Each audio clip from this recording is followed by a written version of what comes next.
Bom, primeiramente eu vou separar em dois momentos, né?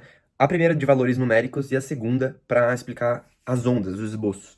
Então a gente está trabalhando aqui com um retificador monofásico, totalmente controlado, com um alfa de π/2 e uma carga RE.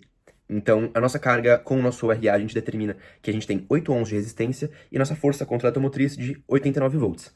Então, a gente tem que determinar a tensão média na carga, a corrente média no tiristor 1 e a corrente eficaz no tiristor 1 também. E deixar essas expressões em função das variáveis, né? Alfa, VO e R.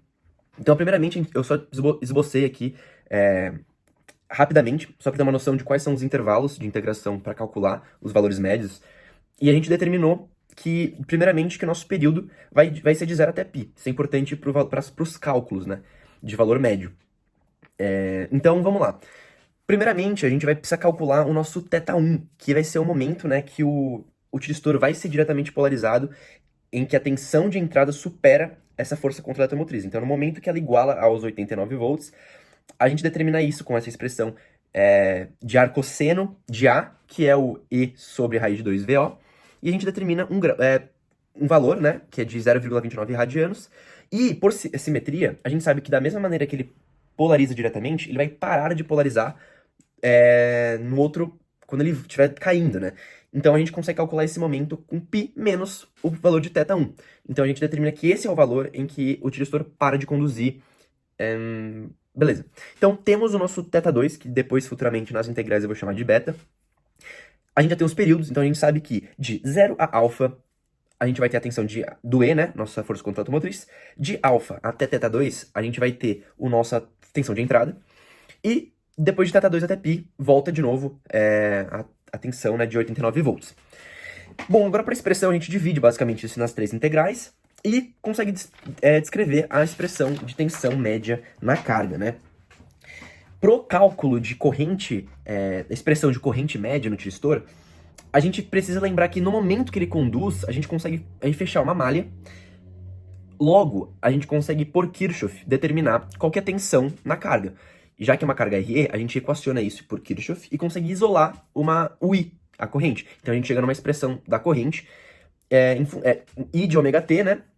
E com isso, uma vez que a gente tem a função de corrente, a gente consegue determinar os valores médios e eficazes, simplesmente colocando nas integrais que a gente conhece. Então o cálculo de corrente média vai ser 1 sobre o período.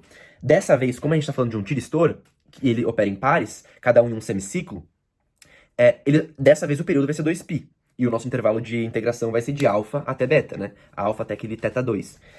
Então a gente determina a expressão para corrente média e corrente eficaz fazendo a raiz da integral da corrente ao quadrado.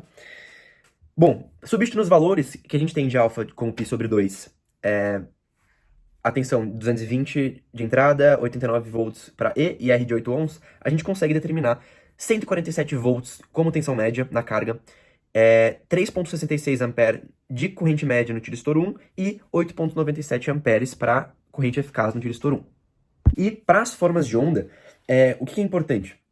A gente precisa, para carga, a gente tem que lembrar que já que o nosso alfa é maior que o nosso θ1, até o momento em que o tiristor não é disparado, a tensão na carga vai ser o nosso próprio E, né, 89 volts. Uma vez que ele dispara, vai ser a tensão da senoide, né, de entrada, até beta. Depois ele continua a tensão da fonte e se repete sucessivamente.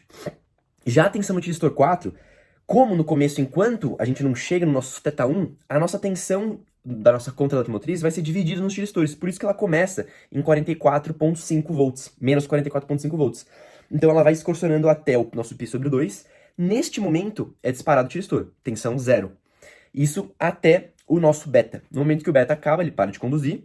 A nossa tensão passa a ser a tensão da fase, né?